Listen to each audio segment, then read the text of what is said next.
Who are you? রাস্তা block করেছেন কেন? সরে দাঁড়ান। সমৃদ্ধির খুশির জোয়ারে নিমিষেই ভাটা পড়ে গেল। চোখ মুখে ভর করল বিস্ময়। এখন বোধহয় ক্লাস টাইম, এই জন্য মানুষজন এখানে নেই বললেই চলে, নয়তো কখন সবাই ঘিরে ধরতো তাকে। সমৃদ্ধি বিস্ময় নিয়েই বলল, পার্থ, তুই চিনতে পারছিস না আমাকে? আমি সমৃদ্ধি। পার্থ বিরক্তি নিয়ে বলল, so what will I do? Partha, তোর সাথে কিছু কথা ছিল আমার। পার্থ ওকে ইগনোর করতে চাইল, পাশ কাটিয়ে যেতে নিল।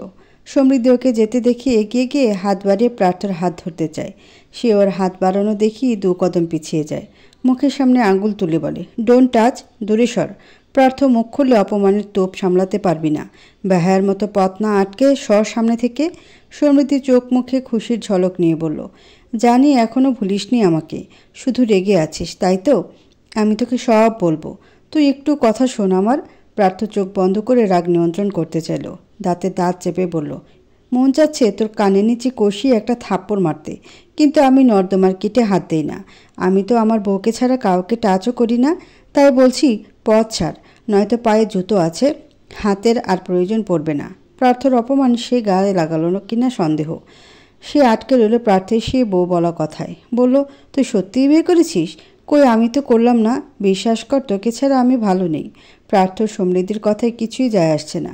এমনি তার পাথর দিল, এসব কথায় কি আর ও গলবে নাকি? তাও আবার সে তার প্রাক্তন। এখন তার প্রতি সিম্প্যাথি দেখানোর কোনো মানেই হয় না। পার্থ একরাশ বিরক্ত নিয়ে বলল, you know what, you are the most awkward girl I have ever seen. Samriddhi চোখে বিস্ময় কণ্ঠে অসহায়ত্ব নিয়ে বলল, Partha, just shut up, okay? তোর মুখে আমার নামটাও বৃষ্টি শোনাচ্ছে। বুঝলাম না, এত বছর পর তুই আমার সামনে এভাবে এলি কেন? Do you have any common sense? I don't think so. তুই কী করে ভাবলি এত বছর পর আমার সামনে এভাবে আসলে সব ঠিক হয়ে যাবে? How could you think that? সমৃদ্ধির চোখে জল নিয়ে ন্যাকা কান্নার মতো করে বলল, তুই কি এখন আমাকে ভালোবাসিস না পার্থ? আমার একটা ভুলের জন্য এত বড় শাস্তি দিবি? ওই পুষ্পর নাম নিবি না। তুই তোর মুখে ওর নাম নিবি না, নয়তো জিভ টেনে ছিঁড়ে ফেলবো। পার্থ তর্জনী তুলে ওকে শাসনের মতো করে বলল কথাটুকু। আবারও গলা ছেড়ে বলল, দেখ, তোকে আজ একটা কথা ক্লিয়ার করে দিই, you are just my ex, not my present. আর ভার্সিটি লাইফের 2-1টা এক্স সবারই থাকে, আমারও আছে। যেমন তুই, তোকে আমি 2 বছর আগেই ভুলে গেছি, যখন তোর জন্য আমি থাকতেও আরেকজনকে লাগতো, like a play girl. But আমার আফসোস কী হয় জানিস? আমি প্লে বয় হতে পারলাম না। ছ্যা, কী করলাম এতদিনের জীবনে? ভয় লাগতো বুঝছিস। ভাবতাম সব মেয়েরই মনে হয় এমন, শুধু টাকার পিছনে ঘুরে। কিন্তু ধীরে ধীরে ধারণাটা বদলাচ্ছে, সবাই টাকার পিছে ছুটে না তোর মতো। পার্থর এগুলো কথার পিঠে সমৃদ্ধি শুধু বলল, আচ্ছা তুই সত্যি করে বলতো, তুই কি সত্যি ওই সময় আমাকে ভালোবেসেছিলি? পার্থ চুলগুলো 2 হাতে ব্যাক ব্রাশ করে বলল, 1.5 বছরের রিলেশনে কেউ কাউকে ভালোবাসে নাকি? তবুও আমি মনে হয় একটু একটু বাসতে শুরু করেছিলাম, পুরোপুরি বাসেনি। পুরোপুরি ভালোবাসা কাকে বলে পার্থ এখনও শিখেনি। তবে তুই চলে গিয়ে ভালোই করেছিস, জীবনটা নষ্ট হওয়া থেকে বেঁচে গেছে। ও দূরে দাঁড়িয়ে থাকা মেয়েটির চোখে ভীষণভাবে বিচ্ছে পার্থ সমৃদ্ধির কথোপকথনের দৃশ্যটুকু, সাথে বুকেও ভেতরেও কোথাও চিনচিন করে উঠছে। চোখের কোটর আপনা আপনি ভরে যাচ্ছে। পুষ্প নিজের মনে প্রশ্ন করল খুব রুক্ষভাবে, এত কষ্ট কেন হচ্ছে তোর? তুই তো তাদের পথের কাঁটা, এটা জানা সত্ত্বেও রাস্তা থেকে সরে যাচ্ছিস না কেন? লজ্জা লাগে না তোর? এমন একটা মানুষের জন্য তোর চোখে জল আসে, বুকে ব্যথা করে? সে মন ইউস। পুষ্প অর্ণব দুজনে মাত্র ভেতর থেকে বেরিয়ে আসলো। এখনই বাড়ির উদ্দেশ্যে রওনা দিত, কিন্তু মাঝপথে পুষ্প পাথরের ন্যায় দাঁড়িয়ে যায়। পুষ্প দাঁড়িয়ে যাওয়ায় অর্ণবও দাঁড়িয়ে পড়ে। তার চোখের চাউন অনুসরণ করে সেও তাকায় সামনে, দেখে পার্থ সমৃদ্ধি দাঁড়িয়ে কথা বলছে। দূর থেকে বোঝাও যাচ্ছে না তারা কি বলছে। অর্ণব পুষ্পর চোখ মুখের ভাষা বুঝতে পেরে ডাকলো তাকে, লিটল প্রিন্সেস। পুষ্প অন্যমনস্ক হয়ে জবাব দেয়, চলো, সামনে পার্থ এসেছে, দেখবে সমৃদ্ধিকে এবার উচিত শিক্ষা দেবে। পুষ্প অন্যদিকে চোখ ঘুরিয়ে বলল, আমি যাব না অর্ণব ভাই, আপনি যান, আমি বাসায় যাব। কেন যাবে না? দেখবে না তোমার স্বামী কী বলে তাকে? অত সৎসাহস আমার নেই। তারা যা ইচ্ছে বলুক, তাদের ব্যক্তিগত ব্যাপার সেটা। তুমি ইদানিং এত বোকামি করছো যা আমার কল্পনার বাইরে। তুমি চলো আগে, বাকিটা পরে দেখা যাবে। না ভাই, যাব না। আমার এমনিতেও ওনার সাথে কোনো সম্পর্ক নেই, আমি আর ওনার সামনে যাব না। ঠিক আছে, তুমি আমার বন্ধু হয়ে চলো আমার সাথে, আমি তোমাকে আমার বন্ধুর সাথে পরিচয় করিয়ে দিই। অর্ণব পুষ্পকে আর কিছু বলার সুযোগ না দিয়ে তার হাত ধরল। কবজি ধরে টানতে টানতে নিয়ে গেল সামনের দিকে। পুষ্পীকে অনিচ্ছা থাকা সত্ত্বেও যেতে হচ্ছে, কিন্তু ওখানে যাওয়ার মতো ইচ্ছে শক্তি তার নেই। সমৃদ্ধি প্রার্থকে উদ্দেশ্য করে কিছু বলতে যাচ্ছিল, তার আগেই সেখানে পৌঁছালো অর্ণব আর পুষ্প। অর্ণব প্রার্থকে শুধিয়ে বলল, কি হচ্ছে রে প্রার্থ, ও তোকে আবার কি বলছে? প্রার্থ ওদের দিকে তাকালো। তার চোখ আটকালো অর্ণবের ধরে রাখা পুষ্পের ফর্সা হাতের দিকে। নিজের স্ত্রীকে এভাবে কেউ ছুঁয়েছে বলে কি তার কোথাও একটা লাগলো বোধ হয়, নয়তো ওই হাত থেকে চোখ ফেরাতে পারছে না কেন? এত জেদেবা হচ্ছে কেন? মন চাচ্ছে যেখানে অর্ণব ধরেছে ওইখানে সাবান দিয়ে ঘষে ঘষে ধুয়ে ফেলতে। অন্য কেউ কেন ছুবে তাকে? সে কি পারমিশন দিয়েছে কাউকে তার বউকে ছোঁয়ার? অর্ণব প্রার্থর চাহনি বুঝতে পেরে হাতটা ছেড়ে দিল। আবারও বলল প্রার্থর উদ্দেশ্যে, আমি আসার সময় বলেছিলাম যে প্রার্থর সামনে এসব বলিস না, তাও মনে হয় বলেছে। প্রার্থ চোখ সরিয়ে একবার পুষ্পের মুখের দিকে তাকালো। পুষ্পকে দেখে মনে হচ্ছে তার এসব বিষয়ে কোনো মন নেই। এখানে কি হচ্ছে না হচ্ছে তা নিয়ে তার কোনো মাথা ব্যথা নেই। অর্ণব পুষ্প যে হাতটা ধরেছিল সে হাতটা প্রার্থ শক্ত করে ধরল, একটানে নিজের পাশে নিয়ে দাঁড় করালো। পুষ্প অবাক হয়ে চোখ দুটো বড় বড় করে চাইল প্রার্থর মুখের দিকে। সে অর্ণবের দিকে তাকিয়ে এরপর আবার চাইলে প্রার্থর ধরে থাকা হাতের দিকে, যেখানে শক্ত করে ধরে আছি সে। কি হলো বোধগম্য হলো না। প্রার্থ এভাবে ওর হাত কেন ধরল? অর্ণব ভালোই অবাক হয়েছে। প্রার্থ যেভাবে পুষ্পকে টেনে তার পাশে দাঁড় করাবে তা কল্পনাতেও ছিল না তার। প্রার্থ ওদের চাহনিতে পাত্তা না দিয়ে অর্ণবকে বলল, অর্ণব, ওকে সরা আমার চোখের সামনে থেকে, নয়তো আমি কি করব বুঝতেই তো পারছিস। অর্ণব সমৃদ্ধিকে বলল, তোকে আগেও বলেছিলাম ওর সামনে আসিস না। দেখ কিভাবে বউয়ের হাত ধরে আছে। তুই এখন এখানে দাঁড়িয়ে ছ্যাঁচড়ামি করলে মার খেতে সময় লাগবে না। মেয়ে বলে ছেড়ে দিব না রে, ভাগ এখান থেকে। এবার ওদের অপমান বেশ গায়ে লাগলো বোধহয় সমৃদ্ধির। চোখের টলটলে জল নিয়ে বলল, ঠিক হলো না, আমাকে ঠকিয়ে ঠিক করলি না প্রার্থ, ঠিক করলি না, বলে এক প্রকার দৌড়ে চলে গেল তাদের সামনে থেকে। অর্ণব ওর যাওয়ার দিকে তাকিয়ে ভ্রুকুচকে বলল, কি বলে এই মেয়ে, তুই কখন ওকে ঠকালি? আসলে ভুলটা আমাদেরই। আমরা যদি তোকে জোর করে ওই হাফ মেন্টালটার সাথে প্রেম না করাতাম তাহলেই হতো। এদের বলে বিউটি উইদাউট ব্রেনওয়ালা পাবলিক। প্রার্থ অর্ণবের কোনো কথার প্রতিক্রিয়া জানালো না। সে পুষ্পকে মুখোমুখি করে বলল, বাসায় চল। এখনও পুষ্পের হাত ধরে আছে সে। পুষ্প সে হাতটা ছাড়ানোর চেষ্টা করে বলল, ছাড়ুন আমার হাত, আমি বাসায় যাব। হ্যাঁ, তো তোকে বাসায় নিয়ে যাচ্ছি, আমি আমার বাড়ি যাব। আমার বাড়িও তোর বাড়ি হিসেবে পরিচিত। এখন চল চুপচাপ, মা যেতে বলেছে তোকে, এজন্য এখানে এসেছি। পুষ্প জোরাজুরি করেও হাত ছাড়াতে পারছে না। প্রার্থ শক্ত করে ধরে আছে। পুষ্প আবার বলল, ছাড়ুন আপনি, আমি অর্ণব ভাইয়ের সাথে এসেছি, তার সাথেই যাব। অর্ণবও বলল, হ্যাঁ ছাড় ছাড়, আমি নিয়ে এসেছি, আমিই দিয়ে আসতে পারবো। প্রার্থ শক্ত চোখে তাকালো তার দিকে, বলল দাঁতে দাঁত চেপে, গাড়ি এনেছিস? গাড়িতে করে একা চলে যা। অর্ণব বলল, না বাইক এনেছি। প্রার্থর দাঁত আরও শক্ত করে চেপে ধরল। চোয়াল ধারালো ব্লেডের মতো তীক্ষ্ণ হয়ে উঠেছে। নিজেকে নিয়ন্ত্রণ করে তীক্ষ্ণ গলায় বলল, এখন বাইকে করেই চলে যা, ওকে আমি নিয়ে যেতে পারবো। অর্ণব বলল, ঠিক আছে, তোর বউ তুই নিয়ে যা।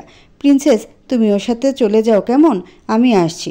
অর্ণব আর দাঁড়ালো না, চলে গেল ওদের একা রেখে। এমনিতেও তার কাজ এখন এই পর্যন্তই ছিল, বাকিটা ওরাই বুঝে নেবে। তার উপর এখানে থাকতেও কষ্ট হচ্ছিল। মানুষ যতই ভালো হোক, একসময় যাকে মনে রেখেছিল তাকে নিজের হাতে অন্যের করে দেওয়াটা বেদনাদায়ক। যে বেদনা অর্ণব খুব করে টের পায়। যদি 1%ও চান্স থাকতো পুষ্পকে নিজের করার, তাহলে এতদিনে অনেক চেষ্টা করতে হয়তো। কিন্তু এখানে চান্স বলতে কোনো শব্দই আসে না, কারণ সে জানে পুষ্প কখনো এটা মানবে না। আর অর্ণবও চায় না ওর আর প্রার্থর মাঝের বন্ধুত্ব নষ্ট হোক। আর পুষ্পর সাথে বন্ধুত্ব আছে, এটাই অনেক। ওরা দুজন খুশিতে থাকলে অর্ণব খুশি। সবার ভাগ্যে তো আর সব রকমের সুখ থাকে না। সবাই সুখী হলে দুঃখের মর্ম কেউ বুঝবে না। অর্ণব চলে যেতেই প্রার্থ পুষ্পের হাত ধরে টানতে টানতে নিয়ে যেতে লাগলো। পুষ্প নিজের কথায় অনড়। সে কিছুতেই প্রার্থের সাথে যাবে না। অপমানের একটা কথাও ভুলেনি। প্রতিটা কথায় প্রতিনিয়ত গায়ে কাটা দেয়। এমন একটা মানুষের সাথে কখনোই যাবে না সে।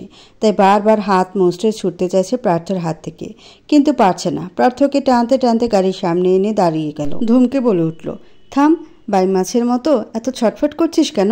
গাড়িতে উঠ। বললাম না আমি যাব না আপনার সাথে। আমি বাসায় গিয়ে বড় আম্মুর সাথে কথা বলে নিব। আপনি যান এখান থেকে, আমি যাব না আপনার সাথে। প্রার্থর রাগ হলো ভীষণ। দিনে দুপুরে রাস্তার মাঝে তাকে গাড়ির সাথে চেপে ধরল। পুষ্পর দুই বাহু শক্ত করে ধরে চেপে আছে গাড়ির সাথে। চোখ নিমিষেই লাল হয়ে উঠেছে। জবা লাল চোখে তাকিয়ে চোয়াল শক্ত করে বলল, আমার সাথে যাবি না তো কার সাথে যাবি? অর্ণবের সাথে? ও কি হয় তোর? ভুলে যাস না ও আমার বন্ধু। ওর সাথে তোর ছুকছুক ভাব দেখলে পা কেটে ঘরে বসিয়ে রাখবো। পুষ্প প্রার্থ থেকে ছোটার চেষ্টা করে বলল, আপনার মাইন্ড একই রকম আছে, নিচু মন মানসিকতা আপনার। অর্ণব ভাই আমার বড় ভাইয়ের মতো, তাকে বড় ভাইয়ের মতো সম্মান করি, একজন বন্ধুর মতো মনে করি। আপনি তার সাথে আমাকে জুড়ে দিলেন। অর্ণবর ভাইয়ের মতো শুনে একটু শিথিল হলো প্রার্থ। পুষ্পের হাত ছেড়ে গাড়ির দরজা খুলে দিল। বলল, হ্যাঁ আমি নিচু মাইন্ডের, আমাকে ভালো হতে হবে না, তুই ভালো থাকলেই চলবে। চুপচাপ ভালো মানুষের মতো গাড়িতে ওঠ। তোর জন্য যদি মায়ের কিছু হয় পুষ্প, আই সোয়ার আই উইল। কিচ্ছু হবে না বড় আম্মুর। আমি যাব, তবে আমাকে আপনারা কেউ রাখতে পারবেন না ওখানে। আমি থাকবো না আপনার নামের বাড়িতে, শুধু দেখা করেই চলে আসব। কঠোরতার বাঁধ ছুঁড়ে গাড়িতে উঠে বসল সে। আর কোনো কথা ব্যয় করতে দিল না প্রার্থকে। প্রার্থ ঠাস করে গাড়ির দরজাটা লাগিয়ে দিল, গিয়ে ড্রাইভিং সিটে বসে পড়ল। গাড়ি চালু করলো ব্যস্ততার সাথে। চলতে চলতে আস্তে আস্তে রাগ কমে আসলো প্রার্থর, নরম হয়ে আসলো সে। এই যে পুষ্প তার প্রতিটা কথার প্রতিবাদ করছে, প্রার্থ থেকে দূরে যেতে চাইছে, এটাই তার সহ্য হচ্ছে না। কষ্ট হচ্ছে কোথাও, সেটা কি মেয়ে জানে? সে তো শুধু দেখছে প্রার্থর উপরের দিকটা, ভেতরের দিকটা একটু ছেকে দেখেছে? ওখানে যে উথাল পাথাল ঝড় চলছে সেটা কি ও জানে? জানে না। কি করে জানবে? যেখানে প্রার্থ নিজেই তার অনুভূতি স্বীকার করতে নারাজ, সেখানে পুষ্পের সম্পর্কে জানা তো বিলাসিতা। প্রার্থ পুষ্পের দিকে তাকালো। সে জানালার বাইরে তাকিয়ে আছে। প্রার্থ গাড়ির গতি কমিয়ে আনলো। গাড়ির বক্স থেকে এক প্যাকেট সিগারেট আর ম্যাচ বের করে আনলো। গাড়ি চালানো অবস্থায় পাকা হাতে সিগারেটটা ধরালো, ম্যাচটা আবার জায়গায় রেখে দিল। এক টানে অনেকটা ধোয়া ভেতরে নিয়ে আবার ছেড়ে দিল। বদ্ধ গাড়ির আনাচে কানাচে ছড়িয়ে গেল তা। সিগারেটের ধোঁয়ায় পুষ্পর কাশি উঠে গেছে। সে নাকে ওড়না চেপে তাকালো প্রার্থর দিকে। চোখ মুখ কুচকে তাকালো ঠিকই, কিন্তু বলল না কিছু। পুষ্প কাশছে বলে প্রার্থ গাড়ির গতি আরেকটু কমিয়ে আনলো। ঝুঁকে গিয়ে পুষ্পর জানালার কাজ নামিয়ে দিতে গেল। ঝুঁকে এদিকটা আসে একেবারে পুষ্পের গায়ের সাথে মিশে যাওয়ার মতো অবস্থা। সে গাড়ির সিটে আর একটু চেপে গেল যাতে ওর শরীরের সাথে কোনো প্রকার ছোঁয়া না লাগে। প্রার্থ গাড়ির কাজটা নামিয়ে দিয়ে আবারও সোজা হয়ে বসল। নিজের পাশের কাচও নামিয়ে দিল। দুজনে নিশ্চুপ। গাড়ির ভেতর শুধু সিগারেটের সাদা ধোঁয়া উড়ে বেড়াচ্ছে। প্রার্থ হুট করে বলে উঠল, আজ শাড়ি কেন পরিসনি? পুষ্প বোধহয় এমন একটা প্রশ্ন কখনো আশা করেনি, তাও এত শান্ত কণ্ঠে। একটু আগেই তো কত রুড বিহেভ করছিল, এখন এরকম প্রশ্নে খানিকটা অপ্রস্তুত হয়ে পড়ল। তবুও অপ্রস্তুত ভাবটাকে দমিয়ে রেখে বলল, ইচ্ছে হয়নি তাই। প্রার্থ একই সুরে বলল, কেন? পুষ্প বোধহয় বিরক্ত হলো। চোখ মুখ কুচকে তাকালো প্রার্থের দিকে। প্রার্থের সমস্ত মনোযোগ ড্রাইভিংয়ের উপর। পুষ্প বিরক্তি নিয়ে বলল, আপনি এত প্রশ্ন করছেন কেন? আমি আপনার প্রশ্নের উত্তর দিতে বাধ্য নই। প্রার্থ পুষ্পর দিকে তাকিয়ে বলল, অবশ্যই বাধ্য। আমার প্রতিটা প্রশ্নের উত্তর দিতে বাধ্য তুই। এখন যা যা প্রশ্ন করবো সুন্দর মতো সবগুলোর উত্তর দিবি। অর্ণবের বাইকে করে কেন এসেছিস? পুষ্প অবাক হয়। হঠাৎ এরকম ধরনের প্রশ্ন কেন করছে? অর্ণব ভাইকে নিয়ে ওনার এত সমস্যা কিসের? পুষ্প ভ্রুকুচকে বলল, আশ্চর্য, আপনি অর্ণব ভাইকে নিয়ে কেন পড়ে আছেন? তোকে যেটা বলেছি সেটার উত্তর দে। তুই অর্ণবের বাইকে এসেছিস? না, অর্ণব ভাই তো আমার আগেই ভার্সিটিতে এসেছে।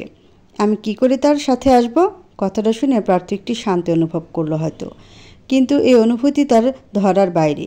সে আবারও প্রশ্ন করলো, অর্ণবকে নিয়েই কেন ভার্সিটি এলি? পিউকে নিয়ে আসা যেত না? আমি বুঝতেছি না আপনি অর্ণব ভাইতে কেন আটকে আছেন। কারণ আছে তাই আটকে আছি, কারণ ছাড়া তো আর আটকায়নি। তো সে কারণটা কি? প্রার্থ কি বলবে এখন? কি কারণে এত প্রশ্ন করছে ওকে নিয়ে? কারণ তো অবশ্যই আছে, কিন্তু সে কারণটা কি? বুকের উথাল পাতাল ঢেউ।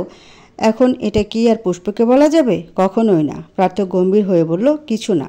পুষ্প আর ঘাটতে গেল না। দুজন আবার মৌনতা পালন করতে ব্যস্ত হলো। কেউ কিছু বলল না, কিন্তু পুষ্প মনে মনে ভাবছে, হঠাৎ হলোটা কি? এত শান্ত বিহেভ করছে যে। সবসময় খারাপ ব্যবহার করা মানুষজন যখন হুট করে ভালো করে কথা বলে, তখন সেটা মেনে নিতে কষ্ট হয়। মনে হয় কোনো ঘাপলা নিশ্চয়ই আছে। এতটা অসভ্য মানুষ তো আর এমনি এমনি ভালোভাবে কথা বলবে না, কারণ নিশ্চয়ই আছে। ওই দিন যে মানুষটা এতটা বাজেভাবে অপমান করলো, এখন তাকে দেখে মনে হচ্ছে না এইটাই সে মানুষ। গিরগিটি যেমন মিনিটে মিনিটে রূপ বদলায়, প্রার্থর দশাও মনে হয় তাই হয়েছে। কিছুটা সময় আবার একভাবে কাটল কোনো কথাবার্তা ছাড়া। হঠাৎ পুষ্পর মনে কিছু প্রশ্নেরা হাতছানি দিয়ে উঠল। প্রশ্ন দমিয়ে রাখতে না পেরে বলে উঠল, একটা কথা বলি। প্রার্থ সামনে মনোযোগ রেখেই বলল, আপনি এখনও সমৃদ্ধিকে ভালোবাসেন তাই না? প্রার্থ তাকালো পুষ্পর চোখে। পুষ্প তার দিকেই তাকিয়েছিল। চোখাচোখি হলো দুজনের। প্রার্থ ওর চোখে তাকিয়ে ভাবল, মানুষ বোকা হতে পারে, কিন্তু এতটা বোকা এটা মানা যায় না। পরপর গলা ঝেড়ে বলল, তোর তাই মনে হয়? আমার মনে হওয়া দিয়ে কি আসে যায় বলুন? আমার তো তাই মনে হয়। তাছাড়া এর আগেও আপনি বলেছিলেন আপনি বাসেন, কিন্তু আজ আপনি ওনার সাথে এত বাজে ব্যবহার করলেন তাই বললাম। মানুষ মুখে যা বলে তাই কি সবসময় সত্যি হয়? সেটা সে মানুষটার ব্যাপার। সে মিথ্যে বলবে না সত্যি, সেটাই সে জানে। আমাদের সে যা বলবে আমরা তো তাই বিশ্বাস করব। শুনেছিলাম কেউ কাউকে ভালোবাসলে তার মনের সব খবর সে আপনা আপনি টের পেয়ে যায়, তাকে আলাদা করে কিছু বলতে হয় না। কথা সরাসরি বললে বলবেন, নয়তো বলে দিবেন বলতে ইচ্ছুক নন। প্যাঁচ লাগাবেন না কথায়। আপনাকে আর বলতে হবে না, যা বোঝার বুঝে নিয়েছি। পার্থ কাঁধ উঁচু করে বলল, ঠিক আছে, বুঝলে তো বুঝলি। এরপর আবার সেই স্নিগ্ধতা, কোনো কথা ছাড়া চলল বাকিটা পথ। এরা সব কথা নিজেদের মনে চেপে রাখলো, মনের কথা। একে অপরকে বুঝবে কি করে কে জানে। নিস্তব্ধতায় ঘেরা রুম, আবছা আলো, আবছা অন্ধকার। রুমে কিছু ড্রিম লাইটের আলো জ্বলছে, সাথে ল্যাপটপের হালকা আলো। পার্থ ল্যাপটপে কিছু কাজ করছে। দুদিন পরেই তাদের বড় কনসার্ট আছে, সেটা নিয়েই কাজ করছে। আগেরবার ঝামেলা হয়, এবার সিকিউরিটি টাইট রাখছে। যাদের আগের বারের ঝামেলার কেসে জেলে নেওয়া হয়েছিল তাদের জামিন হয়ে গেছে। ওরা আবার যে কিছু করবে না তার কোনো গ্যারান্টি নেই। বিশেষ করে রক রাইডার্সের লিডার রাজীব, ছেলেটা হাত ধুয়ে পিছে পড়েছে তাদের জনপ্রিয়তা, নিজেদের এগিয়ে নিয়ে যেতে পারেনি, এর জন্য তাদের জনপ্রিয়তা নষ্ট করতে চাইছে। আবার ভার্সিটি লাইফেও তাদের মাঝে ছিল হাড্ডাহাড্ডি লড়াই। এবার আর ছেড়ে দেবে না পার্থ। এবারের ফাংশনে যদি কোনো রকম ব্যাঘাত সৃষ্টি করে তাহলে তাকে পার্মানেন্টলি জেলে দেওয়ার ব্যবস্থা করবে সে। ল্যাপটপে কিছুক্ষণ কাজ করার পর আর মন টিকল না তার, বন্ধ করে রেখে দিল সাইডে। এদিকে ফোনে শুধু মেসেজের টুংটাং শব্দ আসছে। পার্থ ফোনটা হাতে নিয়ে দেখলো ওদের হোয়াটসঅ্যাপ গ্রুপে হৃদয়রা সকলে কথা বলছে। পার্থ ল্যাপটপ হাতে নেওয়ার আগে দেখে গেছে ওরা কথা বলছে, এখনও বলেই যাচ্ছে। পার্থ কাউচে গা এলিয়ে ঢুকলো চ্যাটে। সেখানে প্রার্থীকে নিয়েই গসিপ চলছে। হৃদয় বলছে, শালা কি আদৌ পুরুষ? বউ বাপের বাড়ি রেখে আসছে 15 দিন হলো, তাও বউয়ের প্রতি কোনো মায়া নেই। আরে ভাই, রাতের পিনিক সামলাতে না পেরেও তো বউর কাছে ছুটে যাওয়া যায়। আমি বাবা, বিয়ের পর এতদিন বউ ছাড়া কিছুতেই থাকতে পারবো না। সবাই হাহা রেখ দিল হৃদয়ের মেসেজে। পার্থ বলল, এজন্যই তুই হৃদয়ে, আমি পার্থ। কী রে ভাই, তুই কখন এলি, আগে বলবি না? অর্ণব বলল, পার্থ, কার্তিকের বিয়ে তো সামনে রবিবারেই, প্রিন্সেসকে কেন আনছিস না? কার্তিকও বলল, হ্যাঁ পার্থ, পুষ্পকে ছাড়া কিন্তু তুই বিয়েতে আসতে পারবি না। সুস্মিতা বারবার বলেছে পার্থ যেন পুষ্পকে নিয়ে আসে। ও তো একবারও পুষ্পকে দেখেনি তোদের বিয়ের পর, বিয়েতে না আনলে আমাকে বকবে। রকি বলল, ওই নমুনাটাও আসবে নাকি আবার তোদের বিয়েতে? ও তো আবার সুস্মিতার ভালো বন্ধু। কার্তিক বলল, না, সমৃদ্ধির সাথে এখন সুস্মিতার তেমন সম্পর্কও নেই। আমিও ওকে বলেছিলাম সমৃদ্ধিকে যেন না ডাকে বিয়েতে, ও বলেছে বলবে না। রকি বলল, তাহলে ঠিক আছে। সমৃদ্ধি আর সুস্মিতাও ছিল পার্থদের ব্যাচের। কার্তিকের তখন সুস্মিতার সাথে মাখো মাখো প্রেম। বলতে গেলে ওদের গ্রুপে সবাই তখন প্রেম করে। হৃদয় তো কলেজ লাইফ থেকে মেয়েবাজিতে এক্সপার্ট। রকিরও হৃদয়ের মতো অবস্থা। অর্ণব 3টে প্রেম করলো, কিন্তু 3টেই 3 মাসের বেশি টিকাতে পারেনি। কার্তিক তখন মজে ছিল সুস্মিতাতে। দুজনে সনাতন ধর্মাবলম্বী। সুস্মিতার বেস্ট ফ্রেন্ড ছিল সমৃদ্ধি। সমৃদ্ধি যে পার্থকে পছন্দ করত সেটা জানতো সবাই, পার্থ নিজেও জানতো, তবে এ নিয়ে কখনো মাথা ঘামায়নি। কিন্তু তার ইস্ত্রি পাক্কা বন্ধুগুলো আছে না, সবাই প্রেম করছে, পার্থ করবে না, এটা তো খারাপ দেখায়। ইনিয়ে বিনিয়ে ঢুকিয়ে দিল দুজনকে প্রেমের মাঝে। সমৃদ্ধিও দেখতে সুন্দর এবং ভদ্র টাইপ ছিল তখন। সে প্রেম চলল 1.5 বছরের মতো। মাঝে কয়েকবার ব্রেকআপ হতো, আবার সমৃদ্ধি বুঝিয়ে শুনিয়ে সব ঠিক করে নিত। তখন পার্থর কাছে কিছুই নেই, বাবা মারা গেল, বিজনেস ডাউন হয়ে গেল। পার্থ তো সেখানে কখনো হাতও লাগাবে না, তার ভালো লাগে না বিজনেস করা। তখন ব্যবসার হাল পুরোপুরি পড়লো আশরাফ সাহেবের উপর। পার্থ তখন বেকার, ভার্সিটি আসে যায় এই আর কি। সমৃদ্ধির পেছনে অত টাকাও খরচ করে না। তখনই সে পায় রাতুল নামের হাইফাই ক্লাসের ছেলেকে। বাবার অঢেল টাকা।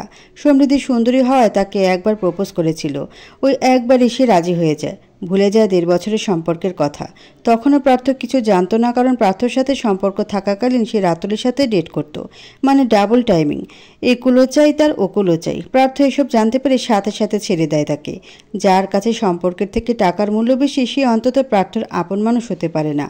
বন্ধুদের মাঝে বেশ অনেকক্ষণ আড্ডা দেওয়া হলো। অর্ণব পার্থকে জ্বালানোর জন্য বলল, আচ্ছা পার্থ, প্রিন্সেসকে তুই আনতে যাবি নাকি আমি গিয়ে সোজা বিয়ের দিন নিয়ে আসবো কার্তিকের ওখানে? পার্থ শুধু বলল, প্রয়োজন নেই, আমি আছি। ব্যাস আর কিছু বললো না, বলতে দিলও না। গ্রুপ থেকে বেরিয়ে এলো। টেবিলের উপর ছুঁড়ে মারল ফোনটা। মাথায় এলিয়ে চোখ বুজে রইল। বুকের ভেতর ড্রিম ড্রিম করছে। অশান্তি অশান্তি লাগছে। যে শান্তির জন্য তাকে তাড়িয়ে দিল বাড়ি থেকে, সে শান্তিটা পেল না প্রার্থ। উল্টো অশান্তি হচ্ছে, ফাঁকা ফাঁকা লাগছে সব। কালকে তো প্রার্থ নিজেকে পাগল মনে হয়েছে। রাতে ঘরে ফিরলে মনে হয়েছে পুষ্প ঘরে আছে, জানালার পাশে দাঁড়িয়ে আছে। সে ধীর পায়ে গিয়ে যেই ছুতে গেছে তাকে, অমনি সব হাওয়া হয়ে গেছে। হ্যালুসিনেশন কোন পর্যায়ে চলে গেলে লোকে এরকমটা দেখে। ওই দিন পুষ্পকে বাড়িতে আনতে তো পেরেছিল, কিন্তু বাড়িতে রাখতে পারেনি। মায়ের সাথে কথা বলে তাকে পরীক্ষার বুঝ দিয়ে চলে গেছে আবার। সে যে সেই দিনই দেখেছে তাকে, তারপরে কতগুলো দিন চলে গেল, না আছে পুষ্পর দেখা, না কোনো কল। আগে তো এমন হয়নি। সে তো চেয়েছিল পুষ্প চলে যাক জীবন থেকে। তাহলে এখন এত কষ্ট হচ্ছে কেন? এই অনুভূতির নাম কি? প্রার্থর আর ভালো লাগছে না এইসব। এই কদিনই মেয়েটা কেমন জাদু করে রেখে গেছে। এমন কোনো সময় নেই যখন তাকে মনে পড়ে না। যেন অভ্যাসে পরিণত হয়ে গেছে সে। প্রতিবার যখন পুষ্পকে খুব করে মনে পড়ে তখনই লেগে যায় ভেতরের দ্বন্দ্ব। মস্তিষ্ক আর মনের দোলাচলে নিজেকে পাগল মনে হয়। মন বলে এক কথা, মস্তিষ্ক বলে আরেক কথা। জমা হয় হাজার হাজার প্রশ্ন, যেগুলোর একটা উত্তরও তার কাছে নেই। এই যে বুকের ভিতর কেমন করছে, খালি খালি লাগছে সব।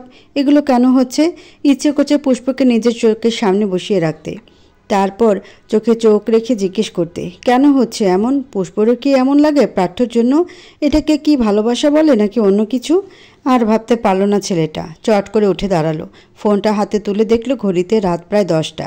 আগে পিছে কোনো কিছু না ভেবেই গাড়ির চাবি হাতে বেরিয়ে গেল রুম থেকে। ঘড়িতে রাত তখন 10:30। প্রার্থ এসে পৌঁছালো পুষ্পদের বাড়ির সামনে। গাড়ি একপাশে পার্ক করে এসে দরজার সামনে দাঁড়ালো। মুখ ফুলিয়ে শ্বাস ছেড়ে কলিং বেলে চাপ দিল। বেশ কিছুক্ষণ পর দরজা খুলে দিলেন পূর্ণতা বেগম। হয়তো শুয়ে পড়েছিল তারা, ঘুমানোর প্রস্তুতি নিচ্ছিল, আর তখনই বেজে ওঠে। প্রার্থকে বাইরে দেখে ভদ্রমহিলা অবাক হয়। অবাকের রেশ নিয়েই বলে, প্রার্থ তুই এত রাতে এলি? সব ঠিক আছে? প্রার্থ স্বাভাবিক সুরে বলল, সব ঠিক আছে ছোট মা। পুষ্প কোথায়? ও তো ঘরে। এত রাতে আসলে কিছু হয়নি তো? সত্যি করে বল, তোর আঙ্কেল কি যেন বলল তোদের মাঝে নাকি কি হয়েছে? সব ঠিক আছে তো সত্যি? ছোট মা, এখানে দাঁড়িয়ে কথা বলবো না ভেতরে ঢুকবো? হ্যাঁ হ্যাঁ, আয় বাবা, ভেতরে আয়। প্রার্থ ভেতরে ঢুকলো। প্রত্যয় সাহেব নিজেদের ঘরে ছিল। প্রার্থ শব্দ পেয়ে বেরিয়ে এলো। সামনাসামনি দাঁড়াতেই প্রার্থ সালাম দিল তাকে। সে সালামের উত্তর নিয়ে গম্ভীর গলায় বলল, তুমি এত রাতে এখানে কি করছো? আর্জেন্ট কাজ ছিল আঙ্কেল। পুষ্প কোথায়? কেন? ওকে দিয়ে তোমার কি কাজ? প্রার্থ সৌজন্যতা স্বরূপ হেসে বলল, সেটা আপনাকে এখন বলতে পারছি না, আমাদের ব্যক্তিগত বিষয় আর কি। নিশ্চয়ই বুঝতে পারছেন কি বলতে চাইছি। ভদ্রলোক একটু কেসে সরাসরি বলল, তুমি তো আমার মেয়েকে স্ত্রী হিসেবে মানো না, তাহলে কিসের ব্যক্তিগত? আমি আপনাকে বলেছিলাম বুঝিয়ে কথা। সে তো দিব্যি আমার বউ হয়ে ঘুরছে। বাধা দিয়েছি কখনো? আমার মনে হয় না আমার আর আমার বউর মাঝেকার বিষয় নিয়ে আপনার কথা বলা উচিত। জামাই শ্বশুরের নীরব যুদ্ধ চলছে।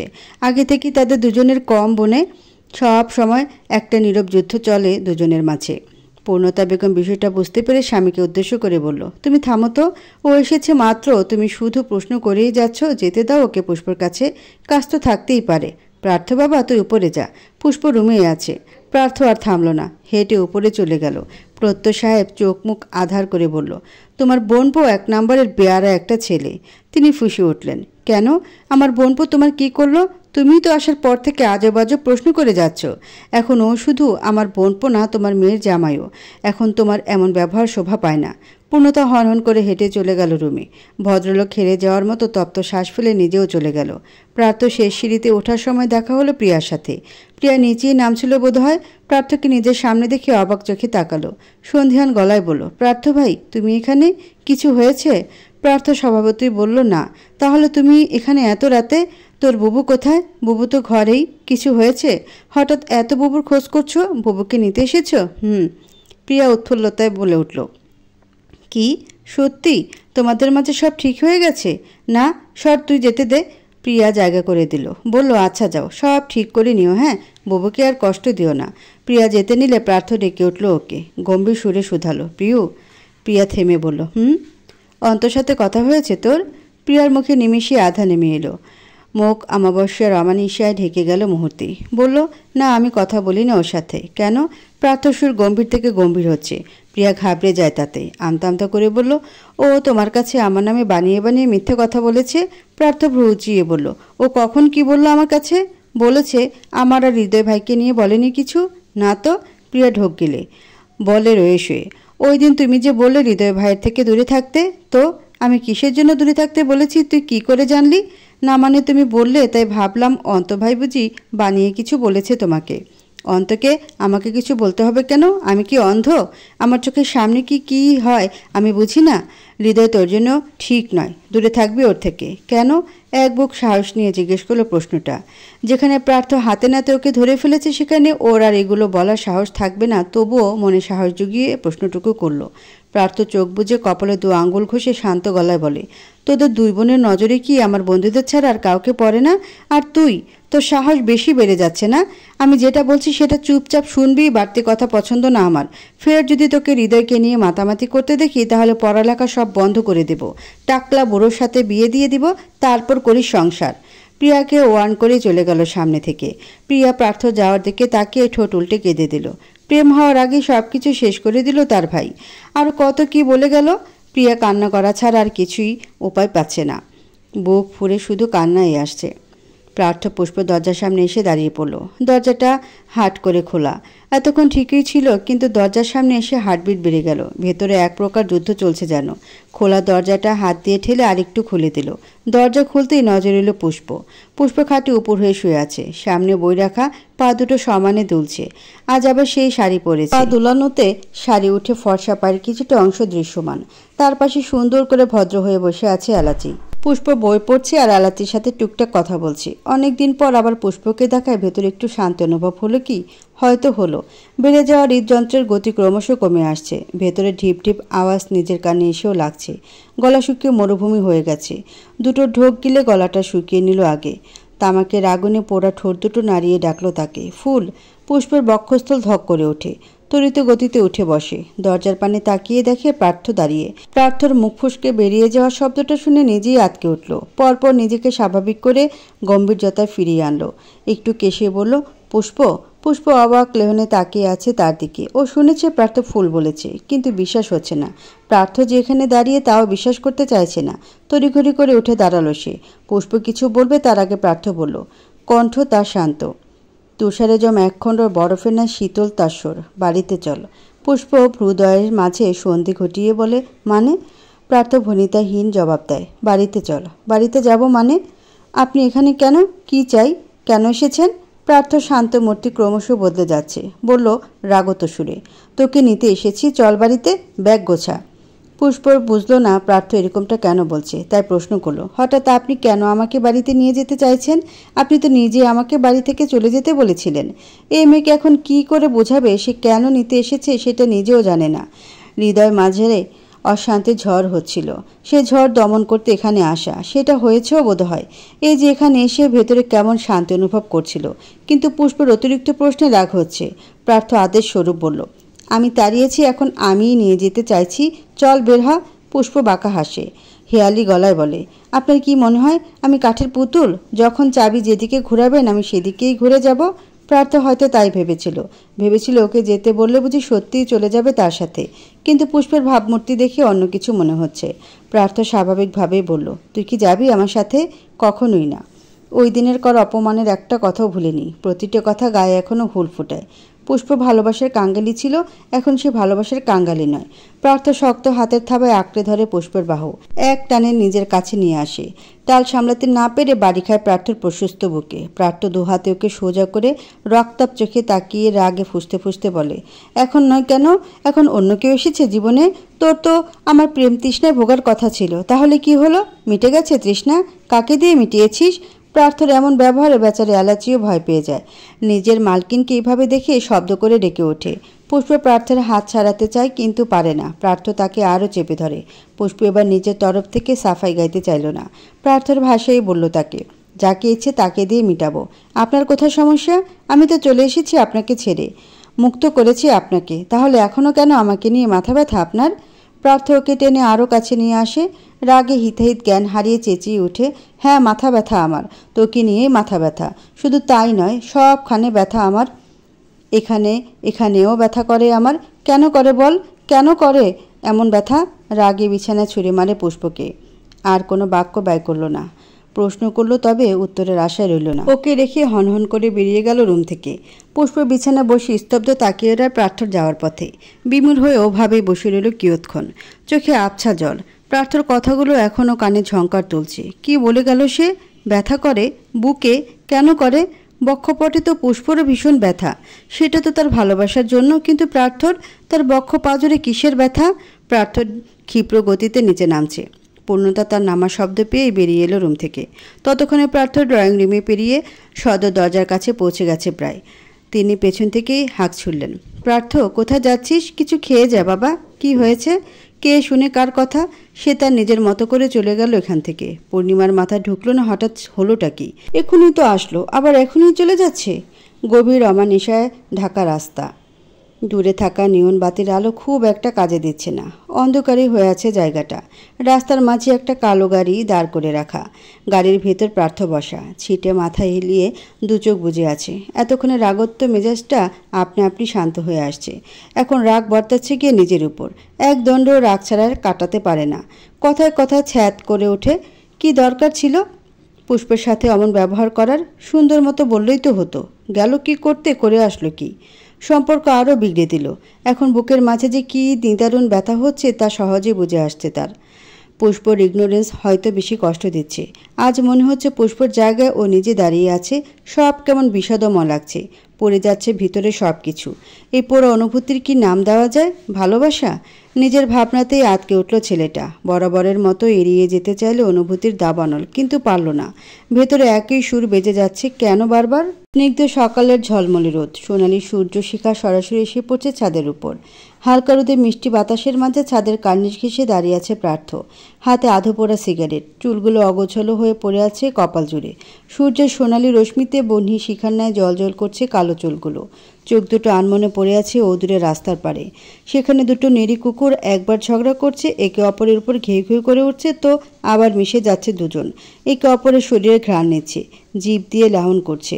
প্রার্থর সকল মনোযোগ সেই প্রাণী দুটির উপর। হঠাৎ ছাদের দরজার কাছ থেকে ভেসে এলো অন্তর আওয়াজ।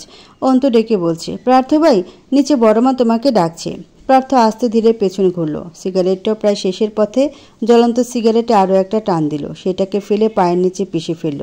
মুখ থেকে এক গাদা ধোঁয়া উড়িয়ে দিল আকাশে। নিকোটিনের সেই সাদা ধোঁয়া মিলিয়ে গেল হাওয়ায়। সে গম্ভীর সুরে ছোট্ট করে ডাকলো অন্তকে। বলল, এদিকে আয়। অন্ত দরজাতেই দাঁড়িয়েছিল। ছেলেটি ইদানিং একেবারে চুপচাপ হয়ে গেছে। চোখ মুখের দিকে তাকানো যায় না, যেন এই বয়সী ছ্যাঁকা খেয়ে ব্যাকা হয়ে গেছে। ভাইয়ের আদেশ শুনে চটপট এগিয়ে গেল প্রার্থর কাছে। সামনে গিয়ে দাঁড়াতেই প্রার্থ প্রশ্ন করলো তাকে, ভালোবাসে কী রে অন্ত? ছেলেটা ঘাবড়ে যায় প্রার্থর এমন কথায়। হঠাৎ এমন প্রশ্ন কেন করলো? সে চশমাটা ঢেলে নিচের দিকে তাকিয়ে বলল, আমি কি করে বলবো ভাই? প্রার্থ পকেট থেকে সিগারেট বের করলো আরেকটা। পুড়ে যাওয়া তামাটি দুটো ঠোঁটের মাঝে চেপে ধরল সেটা। ম্যাচ দিয়ে জ্বালিয়ে নিয়ে সেটা আবার পকেটে ভরল। সিগারেটে দুটো টান দিয়ে বলল, খাবি? অন্ত নিতান্তই ভদ্র একটা ছেলে। বাইরে বন্ধুদের সাথে টুকটাক আড্ডা ছাড়া আর কিছুই করে না। সিগারেট তো ছুঁয়েও দেখেনি কখনো। এরকম ভদ্র একটা ছেলে যে কি করে প্রেমে পড়লো বুঝেই আসছে না। সে দুপাশে মাথা নেড়ে বলল, না। কেন? একটু খেয়ে দেখ, ভালো লাগবে। তোর ভেতরে চাপা কষ্ট এই ধোয়ার মতো আকাশে বিলীন হয়ে যাবে। নে ধর। অন্ত ভাবল, সত্যিই কি তাই?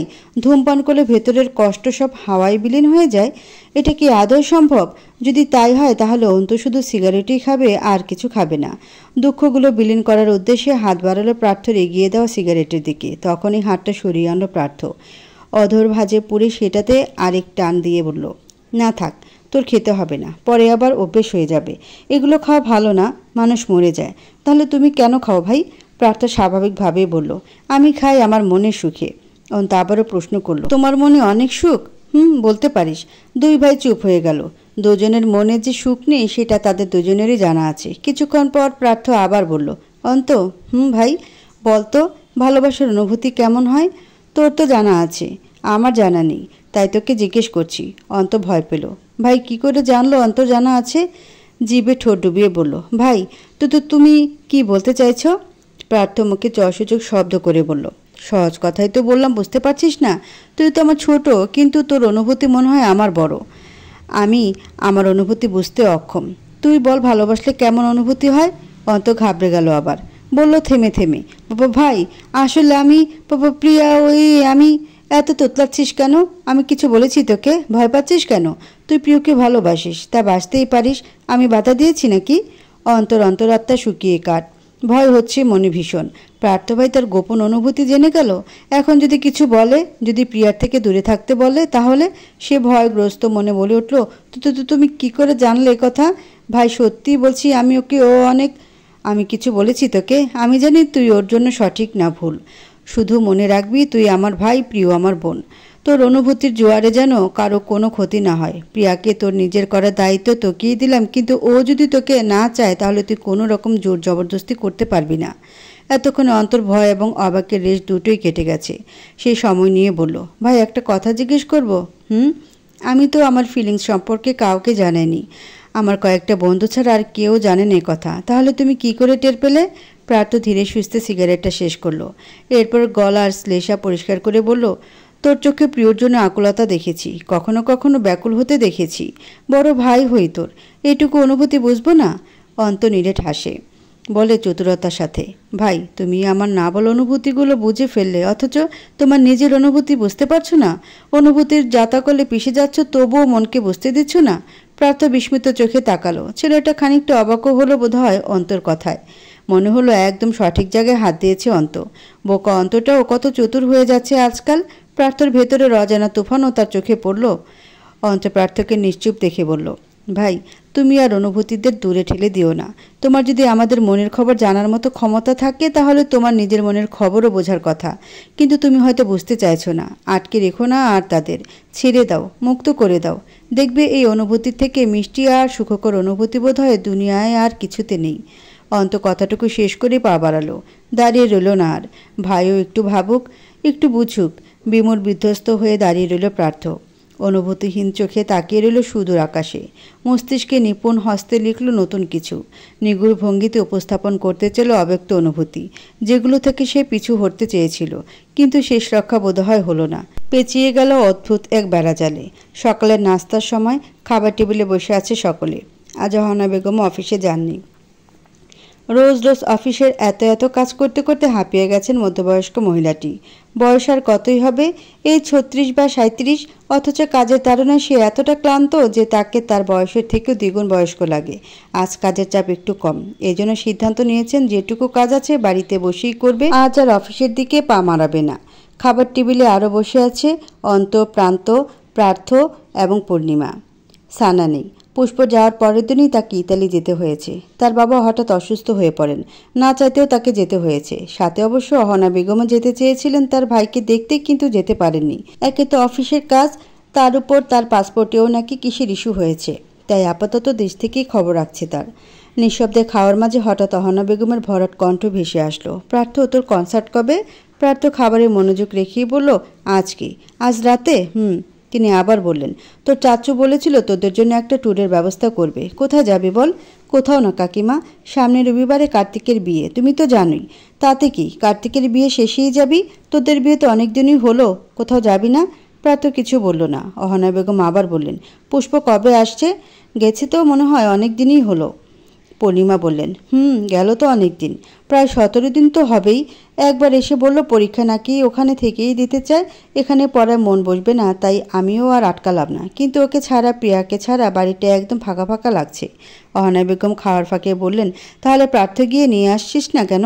কার্তিকের বিয়েতে আমি আর তোর চাচু তো এমনিতেও যেতে পারবো না, সামনে কাজের চাপ প্রচুর। পূর্ণিমা আপাও যেতে পারবে না কোলাহলের মাঝে। পুষ্প আর প্রিয়াকে নিয়ে আয়, ওদের সবাইকে নিয়ে যাস। প্রার্থ শুধু বলল, দেখছি। এরপর আর এই টপিক নিয়ে কথা হলো না। চুপচাপ যার খাবার শেষ করলো। প্রার্থ মনে মনে ভাবতে লাগলো, কি করে পুষ্পকে আনা যায়। ও মেয়ে যে শেয়ানি হয়েছে, তাতে মনে হয় না প্রার্থ বললে সে চলে আসবে, কিন্তু বিয়েতে ওকে নিয়েই ছাড়বে যে করেই হোক। প্রার্থও তো দেখতে চায় তার অনুভূতির কী নাম দেওয়া যায়। বিকেল 4টা, টিভির সামনে অলস ভঙ্গিতে বসে আছে দুই বোন। সামনে তাদের মুড়ি মাখা। বিকেলে তারা বসবে, অথচ খাওয়ার কিছু থাকবে না, তা কি হয় নাকি? প্রিয়া টিভিতে তামিল সিনেমা দেখছে বিজয়ের। সে আবার এইসব অ্যাকশন মুভি দেখতে পছন্দ করে। পুষ্প বসে বসে তাই দেখছে। তার কোলে আবার এলাচি গুটিসুটি হয়ে বসে আছে। একদম ভদ্র একটা বিড়াল ছানা তার। মালিকের কাছে থাকলে তার আর কিচ্ছু লাগে না। আচমকা পুষ্পর ফোনটা ভাইব্রেশন মোডে বেজে উঠল। ফোনটা টি টেবিলের উপর থাকায় কেঁপে কেঁপে উঠল। পুষ্প যন্ত্রটা উঠিয়ে দেখল কার্তিকের ফোন। স্ক্রিনে কার্তিক ভাইয়া লেখা নামটা জ্বলজ্বল করছে। পুষ্প জানে কার্তিক কেন ফোন করেছে, তবুও ফোনটা তো কেটে দেওয়া যায় না বা ফেলে রাখা যায় না। সে যথেষ্ট সম্মান করে কার্তিককে, তাই অনিচ্ছা থাকা সত্ত্বেও ফোনটা তুলল। প্রিয়াকে টিভির সাউন্ড অফ করতে বলল। সে সাউন্ড অফ করে বোনের কানের কাছে কান নিল কার্তিকের কথা শোনার জন্য। পুষ্প ফোন তুলে বলল, হ্যাঁ ভাইয়া কেমন আছেন? কার্তিক নিরেট গলায় বলল, কেমন আছি পরে বলবো, আগে বলো তুমি বিয়েতে আসবে না বলেছ কেন? আমি তো তোমাকে আলাদাভাবে বলেও রেখেছিলাম। পুষ্প কি বলবে এখন? সে যে প্রার্থর কারণে যেতে চাইছে না সেটা কি করে বলবে? কিন্তু অজুহাত তো একটা দিতেই হবে, তাই বলল, আসলে আমার শরীরটা বেশি ভালো নেই, তাই যেতে চাইছিলাম না। আমি তো আজ আসতে বলিনি, বিয়ে তো রবিবারে, আজ সোমবার, এখন অনেক দিন বাকি, রবিবার আসতে সমস্যা হবে না নিশ্চয়ই। আর সুস্মিতাও বারবার বলেছে যেন তুমি আসো, ও দেখতে চেয়েছে তোমাকে। কিন্তু ভাইয়া আমি তো যেতে পারবো না, প্রিয়াকে পাঠিয়ে দেবো না হয়। কেন আসবে না শুনি? আমাকে কি ভাইয়া মনে করো না, নাকি আমরা অন্য ধর্মের বলে আসতে দ্বিধাবোধ করছো? পুষ্প চোখ মুখ খিচে বলল, ছি ছি ভাইয়া কি বলেন, এরকম কেন মনে করব? আমাকে কি এমন মনে হয়? আমি তো সবসময় আপনাকে বড় ভাই হিসেবে সম্মান করি। কিন্তু তাহলে আর কোনো কিন্তু নয়, তোমাকে বিয়ের দিন দেখতে চাই মানে চাই। প্রার্থকে পাঠিয়ে দেব, তুমি আর প্রিয়া চলে আসবে। যদি না আসো তাহলে ভাববো আমি যা ভাবছি তাই। পুষ্প কোনো উপায় না পেয়ে হাল ছেড়ে দিল। সে কখনো কার্তিক ভাইকে আলাদা কিছু মনে করেনি, বড় ভাইয়ের মতো সম্মান করেছে সবসময়। কার্তিক লোকটাও তেমনই, একেবারে ছোট বোনের মতো আদর করেছে সবসময় পুষ্পপ্রিয়াকে। প্রার্থর বন্ধুদের মাঝে সবাই বেশ ভালো মিশুক, সবার সাথে একদম মিশে যায়। শুধু প্রার্থটাই কেমন এক রোখা স্বভাবের, চুপচাপ গম্ভীর আর নির্দয় এক পুরুষ। পুষ্প চুপ করে আছে বলে কার্তিক আবার বলল, কি আসবে তো? পুষ্প তপ্ত শ্বাস ছেড়ে বলল, আসবো। আচ্ছা থ্যাংক ইউ, আমি তাহলে প্রার্থকে বলে দিচ্ছি তোমাকে নিয়েই চলে আসবে। কথা শেষে ফোনটা কেটে দিল সে। পুষ্প হতাশ বসে রইলেও প্রিয়ার মাঝে উৎফুল্লতার শেষ নেই। হই হই করে নাচছে সে। পুষ্প যাবে না বলে যে কতটা মনমরা হয়েছিল মেয়েটা, এখন যাওয়ার কথা শুনে খুশিতে একেবারে লাফিয়ে উঠছে। গানের মানুষ, মনের মানুষ, সুরের মানুষ, ছন্দের মানুষ। যে সুর তৈরি করে গান করে সে কবিতাও তো লিখতে জানে। তার ভেতরে যে ছন্দের মেলা, সে ছন্দের মিলন ঘটিয়ে নিজের অব্যক্ত অনুভূতি ব্যক্ত করার প্রয়াস করছে, গভীরভাবে ফুটিয়ে তুলছে মনের ভাব। কনসার্ট শেষে মাত্রই বাড়িতে ফিরেছে প্রার্থ। আজকের কনসার্ট সুষ্ঠুভাবে সম্পন্ন হয়েছে, কোনো সন্দেহভাজন কাজও চোখে পড়েনি। হয়তো আগেরবার ধরা পড়ায় এবার আর ঝামেলা বাঁধায়নি তারা। কনসার্ট শেষ করে প্রার্থ বাড়িতে ফিরেছে রাত 2টার দিকে। এত রাতে ফিরেছে তবুও নিজের রুমে শুতে যায়নি। মন টানছিল না, মন মস্তিষ্কে সারাক্ষণ পুষ্প ঘুরে বেড়ায়, অশান্তি লাগে। তাই একটু শান্তির জন্য ডায়েরি আর কলমটা নিয়ে বসেছিল মিউজিক রুমে গান লিখতে। কিন্তু অবুঝ মনে বসে বসে লিখে ফেলল আস্ত এক কবিতা। নিজের লেখা এমন কবিতা নিজেই থমকায় প্রার্থ। মনের সাথে তার লেখা কবিতাটি কি সুন্দরভাবেই না মিলে গেল।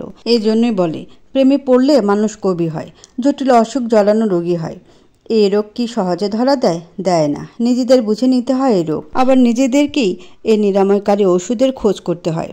এই যে প্রার্থ, যে তার রোগটা সহজে ধরতে পারছে না, বা বলা চলে ধরতে গিয়েও ধরছে না, দূরে ঠেলে দিচ্ছে সব কিছু। অনুভূতিদের তো একবার দূরে ঠেলা যায়, 2বার যায়, 3বার যায়, কিন্তু বারবার বারবার কি তাতে দূরে ঠেলা যায়? যায় না। প্রার্থ তাদের এতবার দূরে সরিয়ে দেওয়া সত্ত্বেও তারা এসে আষ্টে পৃষ্ঠে ঝাঁপড়ে ধরছে তাকে। এখন নিজের উপরেই অতি বিরক্ত সে। সব কিছুর মিলমিশেলে নিজেকে পাগল মনে হয়। প্রার্থর বুঝে আসে না যে এই কয়টা দিনে কেউ কারো ঘৃণা থেকে কি করে ভালোবাসায় পরিণত হতে পারে। এটা কি আদৌ সম্ভব? হয়তো সম্ভব, কিন্তু কিভাবে? কাউকে ভালোবাসার জন্য একটা কারণ তো অন্তত লাগে, কিন্তু পার্থর কাছে তো কোনো কারণ নেই। তাহলে নিজেকে নিজের মনে প্রশ্ন করল সে। আবার ভেতরে অদৃশ্য আত্মাটা উত্তর হয়ে এলো, বলল, ভালোবাসতে কারণ লাগে না, কারণ দিয়ে ভালোবাসলে তো ওটা ভালোবাসা হয় না। তাহলে তুই কেন কারণ খুঁজছিস? তুই ভালোবাসিস, তোর অন্তর কাঁপে, তোর খালি খালি লাগে, তোর হৃদয় পুড়ে, তোর মন বেহায়া হয়। প্রার্থর মন থেকে উত্তর আসলো, হ্যাঁ, অন্তর কাঁপে, শূন্য শূন্য লাগে, হৃদয় ওপরে, ব্যাহত হচ্ছি। অদৃশ্য আত্মাটা আবার বলে, তাহলে আর কি কারণ চাই? এই কারণগুলো কি যথেষ্ট নয় অনুভূতি বোঝার জন্য? প্রার্থ দীর্ঘ শ্বাস নিল, হতাশ ভঙ্গিতে ছাড়ল শ্বাস। হার মেনে নিল হয়তো। আর কতদিন এমন যুদ্ধ করবে নিজের সাথে? স্বীকার কি করবে না কখনো? অবশ্যই করবে, করতে হবে স্বীকার, নয়তো প্রতিটা মুহূর্তে নিজের সাথে নিজের যুদ্ধ চলবে তার মাঝে। এর চেয়ে ভালো আত্মসমর্পণ করা। ভালো যখন বেসেছে তখন স্বীকার করতে ক্ষতি কি? গুনে গুনে পেরিয়ে গেছে 6টা দিন। আজ রবিবার কার্তিকের বিয়ে। বিয়ের জন্য বড় একটা কমিউনিটি সেন্টার বুক করা হয়েছে। পুষ্পদের বাড়ির সামনে কালো একটি গাড়ি দাঁড় করানো, ভেতরে ড্রাইভিং সিটে প্রার্থ বসা এবং তার তার পাশের সিটে বসা অন্ত। দুজনে ফর্মাল লুকে এসেছে। প্রার্থর পরনে সবকিছু কালো, কালো প্যান্ট, কালো শার্ট, তার উপর কালো কোট। অন্তর একই সাজসজ্জা। এমন সাধারণ লুকেও দুই ভাইকে অস্থির লাগছে। কিছুক্ষণের মধ্যে ভেতর থেকে বেরিয়ে এলো পুষ্পপ্রিয়া এবং প্রান্ত। প্রান্ত প্রার্থদের সাথে এসেছে। সে এসেই পুষ্পদের ডাকতে চলে গেছিল ভেতরে। এখন পুষ্পের হাত ধরে লাফিয়ে লাফিয়ে আসছে। প্রার্থ এক ফাঁকে গাড়ি থেকেই তাকালো জানালার বাইরে। আচমকা চোখ গিয়ে বর্তালো এক রমণীর দিকে। সেথায় তাকিয়ে আটকে গেল চাউনি। থমকে দাঁড়ালো হৃদস্পন্দন। কাকতালীয়ভাবে আজ তারা দুজনেই ম্যাচিং ড্রেস পরে আছে। প্রার্থর পরনে কালো স্যুটবুট আর পুষ্পর পরনে কালো একটা শাড়ি। ফর্সা মেয়েদের বোধ হয় কালোতে একটু বেশিই মানায়। প্রার্থ তো চোখই ফেরাতে পারছে না। মুখে কিন্তু তার তেমন কোনো প্রসাধনীও নেই। তবুও কত স্নিগ্ধ, কত মায়াবী লাগছে তাকে। এরকম নিষ্পাপ কোমল দেখতে মেয়েটাকে প্রার্থ এত অবহেলা করে। সে তো এরকম অবহেলা পাওয়ার যোগ্য নয়। ভাইয়ের মতো করে চোখ আটকে গেছে অন্তরও। আজ কি সব কাকতালীয়ভাবে হয়ে গেল? অন্তর সব ব্ল্যাক পরেছে, প্রিয়াও কালো রঙের একটা লেহেঙ্গা পরেছে, সাথে মুখে সুন্দর করে মেকআপ করেছে। প্রাইমার থেকে হাইলাইটার কোনো কিছুই বাদ রাখেনি বোধ হয়। এমনিতেও প্রিয়া সুন্দর মানুষ, তার উপর তার এমন সাজে আরও সুন্দর লাগছে। চোখ ধাঁধানো সৌন্দর্য যাকে বলে। এতদিন পর চোখের সামনে তার প্রিয়াকে দেখে হৃদয়ে শান্ত অনুভব হলো বোধ হয়। প্রিয়া পুষ্প দুই বোন কোনো রকম কথাবার্তা ছাড়ে গাড়িতে উঠে বসলো। সাথে প্রান্ত ওদের সাথে বসলো। প্রিয়া একবার অন্তর সাথে কথা বলতে চাইলো, কিন্তু বলল না প্রার্থর জন্য। ওই টপিকটা এখানে না ওঠানোই বেটার। তাই চুপ রইল। অন্তও তেমন কোনো আগ্রহ দেখায়নি প্রিয়ার সাথে কথা বলার জন্য। প্রায় 23 থেকে 24 দিন হয় অন্ত প্রিয়ার সাথে কোনো কথা হয় না, দেখা হয় না। ছেলেটা কেমন ছিল এই কয়দিনে শুধু সেই জানে। আজ তাকে দেখেও শান্তি কথা বলার প্রয়োজন নেই। গাড়ি স্টার্ট করার আগে প্রার্থ সামনের মিররটা পুষ্পর দিকে তাক করলো। আবার সেটাই ভেসে উঠল সেই হৃদয় হরণী চোখ দুটো। সময় ব্যয় না করে গাড়ি স্টার্ট করলো। গাড়ি চালানোর মাঝে মাঝে একটু একটু করে দেখবে তাকে। অনেক দিন তো হলো দেখা না দেখার খেলা। আর কত, এবার লুকিয়ে হলেও একটু দেখতে হবে তার ফুলকে। কার্তিকের বিয়ের জন্য বিশাল কমিউনিটি সেন্টার বুক করা হয়েছে। সেখানে সব আয়োজন করা হয়েছে। কিছুক্ষণের মধ্যে প্রার্থনা চলে আসলো সেন্টারে। সবাইকে নিয়ে এগিয়ে গেল ভেতরে। খুব সুন্দর ডেকোরেশন করা হয়েছে হলটা। প্রার্থ সবাইকে নিয়ে ভেতরে ঢুকলো। একটু সামনে যেতেই দেখা মিলল সবার। সন্ধ্যার দিকে বিয়ে পড়ানো হবে। এখন সকলে আনন্দমতো নাচ গান করছে। সন্ধ্যার পরে প্রার্থনাও পারফরমেন্স করবে। তাদের দলের সিঙ্গারের বিয়ে, তাদের গলায় গান হবে না, এটা হয় নাকি? প্রার্থদের দেখেই সামনে চেয়ারে বসা থেকে উঠে এলো অর্ণব আর রকি। অর্ণব সামনে এসে সুন্দর একটা হাসি দিয়ে পুষ্পের উদ্দেশ্যে বলল, বাহ প্রিন্সেস, তোমাকে তো কালোতে প্রিন্সেস ডায়নার মতো লাগছে, অনেক সুন্দর লাগছে। রকি বলল, ঠিক ঠিক, যাই বলিস, আমাদের প্রার্থ কিন্তু সুন্দরী বউই পেয়েছে। এখন এরকম সুন্দরী বউ 2-4টা আমাদের কপালেও জুটুক। সবাই হাসলো একটু। অর্ণব তাকালো প্রার্থর দিকে। প্রার্থর চাহনি ছিল শক্ত। অর্ণব ওই চাহনি দেখিয়ে ভ্যাবলার মতো হেসে বলল, কিরে তুই এভাবে তাকিয়ে আছিস কেন? তোকেও সুন্দর লাগছে, কিন্তু প্রিন্সেসকে একটু বেশিই লাগছে। প্রার্থ কিছু বলল না, দাঁতে দাঁত চেপে রইল। প্রিয়া ঠোঁট উল্টিয়ে বলল, অর্ণব ভাই শুধু বুবুকেই চোখে দেখে। এখানে যে আরেকটা সুন্দরী দাঁড়িয়ে আছে তার কি কোনো খেয়াল আছে? প্রিয়ার কথায় হাসলো সকলে। শুধু হাসলো না প্রার্থ আর অন্ত। অন্ত বিড়বিড় করে বলল, যে তোর সৌন্দর্যের প্রশংসায় পঞ্চমুখ থাকে সবসময়, তার থেকে প্রশংসা না শুনে শুনতে চাস অন্যদের কাছে? অসভ্য। অর্ণব প্রিয়াকে বলল, তুমি তো আমাদের চেরি, আর চেরি ফল দেখতে যেমন সুইট, খেতেও তেমন সুইট। তুমি তো আগে থেকেই সুন্দরী মিষ্টি একটা মেয়ে, তোমার আবার প্রশংসা করতে হয় নাকি? প্রিয়া খুশি হয়ে গেল অর্ণবের কথায়। প্রার্থ রকিকে বলল, কার্তিক হৃদয় কোথায়? রকি দুঃখী ভাব নিয়ে হতাশা ভরা কণ্ঠে বলল, আর বলিস না, আমাদের জামাইবাবু তো ফুরসতই পাচ্ছে না কোথাও বসার। একটু আগে আমাদের সাথে ছিল, কে যেন ডাকলো আর চলে গেল। আর হৃদয় ও গেছে ওর কোন নতুন গার্লফ্রেন্ডকে এগিয়ে আনতে। শালা নাকি আমাদের সারপ্রাইজ দিতে চেয়েছিল, এখন এগিয়ে আনতে গেছে কোন মেয়েকে। এটাও টিকবে না দেখিস। হৃদয়ের কথা শুনে কারো ভাবান্তর না হলেও প্রিয়ার মাঝে উদ্বিগ্নতা দেখা গেল। হৃদয়ের সাথে কোন মেয়ের কথা শুনেই শ্বাস আটকে আসছে তার। অবিশ্বাস্য দৃষ্টিতে তাকিয়ে আছে রকির দিকে, যেন বিশ্বাস হচ্ছে না রকির কথায়। এর মাঝে হুট করে পেছন থেকে ডেকে ওঠে হৃদয়, হে গাইস বলতে বলতে একটা মেয়ের হাত ধরে উপস্থিত হলো সবার সামনে। প্রিয়া অবাক দৃষ্টিতে শুধু তাকিয়ে রইল দুজনের দিকে। হৃদয় মুখ ভরা হাসি নিয়ে, মন ভরা খুশি নিয়ে মেয়েটির সাথে পরিচয় করিয়ে দিল সকলকে। বলল, তোদের বলেছিলাম না সারপ্রাইজ দিব, এই যে আমার সারপ্রাইজ। ও মোহ আমার জান। ইস, প্রিয়ার বোধহয় একটু কষ্ট লাগলো এভাবে অন্য কাউকে জান ডাকায়। যে ডাক সে শুনতে চেয়েছিল সেই ডাক নিজের চোখের সামনে অন্য কাউকে ডাকতে দেখছে। কেমন শ্বাসরুদ্ধকর অবস্থা হয়ে যাচ্ছে, শ্বাস নিতে কষ্ট হচ্ছে। মেয়েটার দিকে তাকালে হিংসে হচ্ছে ভীষণ। মেয়েটা এত সুন্দর কেন? অনেক সুন্দর মেয়েটা, প্রিয়ার থেকে একটু বড় হবে বোধহয়। গায়ের রং ফর্সা, লম্বাও অনেকটা, কেমন ইনোসেন্ট দেখতে চেহারা, যে কেউ প্রেমে পড়ে যাবে। গায়ের শাড়ি পরা স্টাইল দেখে মনে হচ্ছে বেশ শৌখিন মেয়ে। প্রিয়ার ভীষণ হিংসে হচ্ছে, ও কেন এই মেয়েটার মতো সুন্দর নয়? এরকম সুন্দরী হলে নিশ্চয়ই হৃদয় ভাই তাকে পছন্দ করত। মনে মনে হাজারটা কথা চিন্তা করে যাচ্ছে প্রিয়া। হৃদয়ের কথায় কারো কোনো প্রতিক্রিয়া দেখা গেল না তেমন। সবাই জানে এটাও দুদিনের বেশি টিকবে না। রকি হাত বাড়িয়ে দিল মেয়েটার দিকে, বলল, হাই, আমি রকি, হৃদয়ের বন্ধু। হৃদয় খপ করে ধরে ফেলল রকির হাতটা, বলল, সর শালা, ওকে ছুবি না। রকি যেন আকাশ থেকে পড়ল, বলল অবাক হয়ে, ছুবো না ভাই? এটা তুই তো, তোর সব গার্লফ্রেন্ডের সাথেই তো হাত মেলাই এখন। চুপ কর শালা, আমার গার্লফ্রেন্ড ছিল কয়টা, তুই সবগুলো বলছিস যে? শোন, ওর বিষয়ে আমি অনেক সিরিয়াস, ও তোর ভবিষ্যৎ ভাবি হবে। পার্থ একবার ওদেরকে দেখে গিয়ে বসলো সামনের টেবিলটাতে। ওদের কথা শুনতে ইচ্ছুক নয় সে। পুষ্পরা সকলে দাঁড়িয়ে রইল মেয়েটার সাথে কথা বলতে। অর্ণব অবাক হয়ে জিজ্ঞেস করলো, তোদের রিলেশন কতদিনের রে? 1 সপ্তাহ। অর্ণব রকি একে অপরের দিকে চাওয়াচাওয়ি করে একসাথে বলে উঠল, ও এই জন্যই, আচ্ছা আরও 1 সপ্তাহ যেতে দে। হৃদয় ওদের কথায় পাত্তা দিল না। মোহ মেয়েটাকে বলল, মোহ, ওরা আমার বন্ধু, তুমি তো চেনোই ওদের। আর ও হচ্ছে পুষ্প, আমাদের প্রার্থর বউ। আর ও হচ্ছে প্রিয়া, পুষ্পর ছোট বোন। পুষ্প হেসে মেয়েটাকে বলল, বাহ, আপনি তো বেশ মিষ্টি দেখতে। হৃদয় ভাইয়ের পছন্দ আছে বলতে হবে। মেয়েটা মিষ্টি হেসে সবার সাথে পরিচিত হয়ে নিল। কথা বলল রিনরিনে গলায়, আপনি বলতে হবে না, তুমি বলতে পারো। আমরা সমবয়সী হব। তুমিও দেখতে অনেক মিষ্টি, কথাবার্তা শুনি মনে হয় ভদ্র টাইপ মেয়ে। অল্প কথাতে কি সুন্দর মিশে গেল। পুষ্পরা তো দাঁড়িয়ে দাঁড়িয়ে গল্প জুড়ে দিল, কিন্তু এগুলো সহ্য হলো না প্রিয়ার। ওই মেয়েটার প্রতি নিজের বোনের আধিক্যতাও পছন্দ হলো না। আজকে হৃদয় বোধ হয় প্রিয়াকে শুধু কষ্ট দেওয়ার জন্যই এখানে এসেছে। সহ্য হচ্ছে না হৃদয়ের পাশে মেয়েটাকে দেখে। একটা কথাও বলল না মোহর সাথে। পুষ্পকে ছোট করে বলল, বুবু, আমি ওয়াশরুম থেকে আসছি, থাকো। পুষ্প কিছু বলার আগেই হনহনিয়ে চলে গেল সে। পুষ্পও যেতে দিল তাকে। প্রিয়ার দিকে ধ্যান না দিয়ে কথা বলল মোহর সাথে। তবে অন্ত নজর এলো সবই। সে এতক্ষণ চুপচাপ প্রিয়ার রিয়াকশন দেখছে। একদিকে খুশিও হয়েছে, অন্যদিকে রাগও হচ্ছে। খুশি হচ্ছে কারণ হৃদয় একবারে ঠিক জায়গায় তার গার্লফ্রেন্ড নিয়ে এসেছে।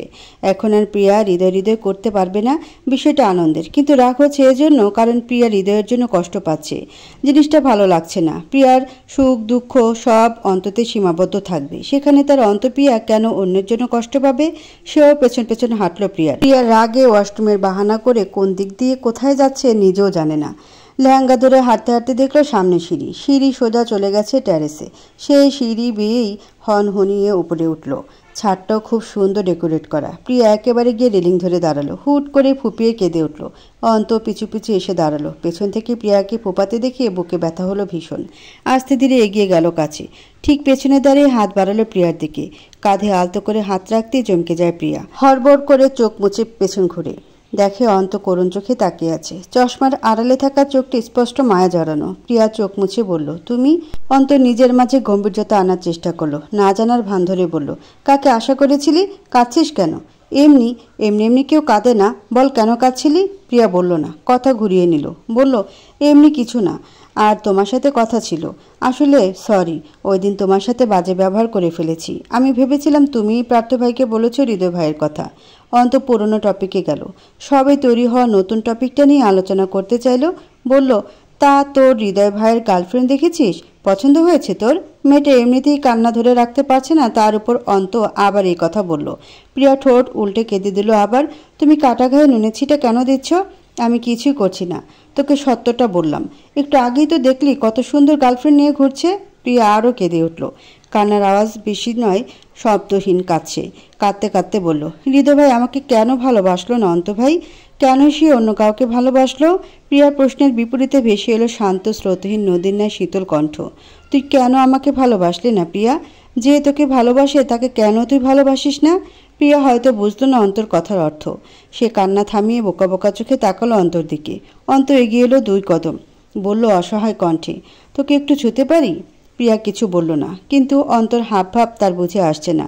প্রিয়া কিছু বলছে না বলে তার অনুমতির অপেক্ষায় রইল না অন্ত। 2 হাত বাড়িয়ে প্রিয়া 2 গাল স্পর্শ করল। কৃষ্ণবর্ণের হাত জোড়ার আজলায় পুড়ে নিল প্রিয়ার মুখ। বুড়ো আঙ্গুলের সাহায্যে মুছিয়ে দিল চোখের জল। ভাঙা ভাঙা গলায় বলল, তোর কি আর কাউকে চোখে পড়ে না প্রিয়া? হৃদয় ছাড়া কি আর কাউকে নজরে পড়ে না? এমন কেউ তো আছে পৃথিবীতে যে তোকে তোর থেকেও বেশি ভালোবাসে। তাকে কেন তুই দেখিস না? তার ভালোবাসা কেন তোর নজরে আসে না? তোর মুখে যতবার হৃদয় নামটা শুনি ততবার আমার হৃদয় পুরে ছারখার হয়, বুকের ভিতরে আগুন জ্বলে, শান্ত হয়ে থাকতে মন চায় না, জ্বালিয়ে পুড়িয়ে দিতে ইচ্ছে করে সব। তুই কোনো কারণে কষ্ট পেলে সেই কষ্টটা আমার মনেও গিয়েও লাগে। এই জন্য কখনো তোকে কষ্ট দিতে চাই না। তোর খারাপ লাগা জিনিস এড়িয়ে চলি সবসময়, প্রতিটা ছোট ছোট বিষয় খেয়াল রাখার চেষ্টা করি। আমার ভালোবাসা তাহলে কিসের কমতি রইল যে তোর নজরেই এলো না? আমাকে কেন ভালোবাসিস না প্রিয়া? কেন এত কষ্ট দিস? একটু ভালোবাস না। তোর বিরহে আর কতদিন পূর্ব পুড়িয়ে ছাই করে দিলি তো আমাকে। অনেক ব্যথা করে এখন জানিস। তুই আমার প্রিয়া, আমি তোকে অন্য কারো সাথে দেখতে পারবো না। প্রিয়া এতক্ষণ ধরে চুপচাপ শুনে গেল কথাগুলো কি বুঝেছে সে? অবশ্যই বুঝেছে। এইটুকু জিনিস বোঝার বয়স তার হয়েছে। বুঝেছে বলেই তার চোখে মুখে অবিশ্বাস, অশ্রু জলে টলমলে হওয়া চোখে অবিশ্বাস নিয়ে তাকিয়ে আছে অন্তর দিকে। ভেতর থেকে কথা বের হচ্ছে না, সে বাকরুদ্ধ। অন্ত হাত দুটো এখনো প্রিয়ার মুখে। প্রিয়া জিভ নাড়িয়ে শুধু বলল, কি বলছো তুমি? অন্ত একইভাবে বলল, সত্যি বলছি প্রিয়া, আমি ভালোবাসি তোকে। I love you and now I will badly need you. তোকে ছাড়া তোকে মনের সব অনুভূতি না জানিয়ে থাকা আর সম্ভব হচ্ছে না। ছোটবেলায় অনেক হিংসে করতাম তোকে, ভীষণ রাগ হতো তোর উপর। আমার সব কিছুতে তুই আগে ভাগ বসাতি। ছোটবেলায় অনেক শান্ত ছিলাম বলে কিছু বলতেও পারতাম না, কিন্তু আমাকে জ্বালিয়ে তোর যে খুশিটা হতো, ওই খুশি দেখলে আমিও খুশি হয়ে যেতাম। তখনও জানি না ভালোবাসা কাকে বলে। ধীরে ধীরে তুই অভ্যেসে বদলে গেছিস। তোকে ছাড়া কিছুই ভালো লাগে না। একদিন ঝগড়া না হলে মনে খুঁতখুত লাগে, একদিন তোকে না দেখলে পাগল পাগল লাগে। এত কিছু কেন হয় বল? ভালোবাসার জন্যই তো হয়, তাই না? তোর মুখে হৃদয় শুনলে আমার এত জলে কেন বল? তোকে ভালোবাসি বলেই তো। কথা শেষে প্রিয় অন্তর হাতটা ঝাড়া দিয়ে সরিয়ে নিল নিজের মুখ থেকে। ভ্রুকুটি করে বলল, তুমি পাগল হয়ে গেছো অন্ত ভাই? কী সব বলছো? তোমার আমার মাঝে এমন সম্পর্ক আসলো কোত্থেকে? অন্ত হেসে বলল, এর জন্যই তোকে কখনো মনের কথা বলিনি। আমি জানি তুই মানবি না এটা, কিন্তু আজ আর নিজেকে আটকাতে পারলাম না। আর কত চেপে রাখবো বল? তোকে ছাড়া আমার চলছে না। চুপ করো, তোমার লজ্জা লাগছে না আমাকে এগুলো বলতে? মদ গিলেছ? কি বলছো বুঝতে পারছো? কি হয়েছে তোমার? অসুখ হয়েছে আমার। তোর অসুখ, তোকে ভালোবাসার অসুখ। নির্লজ্জের মতো কথা বলছো তুমি। তোমার মাথা ঠিক নিয়ে যাও এখান থেকে। আমি নির্লজ্জ? নির্লজ্জ বলে এখন এখানে দাঁড়িয়ে আছি। নির্লজ্জ বলেই তোকে এখনো ভালোবাসি। নির্লজ্জ বলেই তোকে পাওয়ার যন্ত্রণায় ধুকে মরছি। আমাকে কি ভালোবাসা যায় না প্রিয়া? আমি দেখতে খুব খারাপ? আমার ক্যারেক্টার খারাপ? আমাকে কেন ভালোবাসা যায় না বল? প্রিয়া বুঝতে পারছে না সে কি বলবে।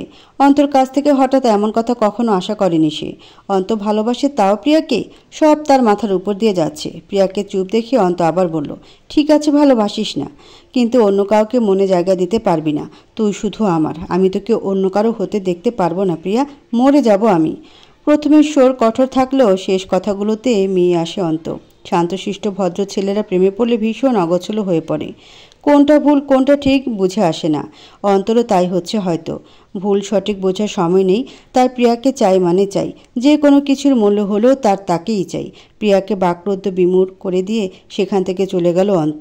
প্রিয়া অনুভূতিহীন চোখে তাকিয়ে রইল সামনে। তার কি করা উচিত বা কি বলা উচিত সে জানে না। অন্ত তাকে আজ বিশাল বড় একটা শক দিয়ে গেল।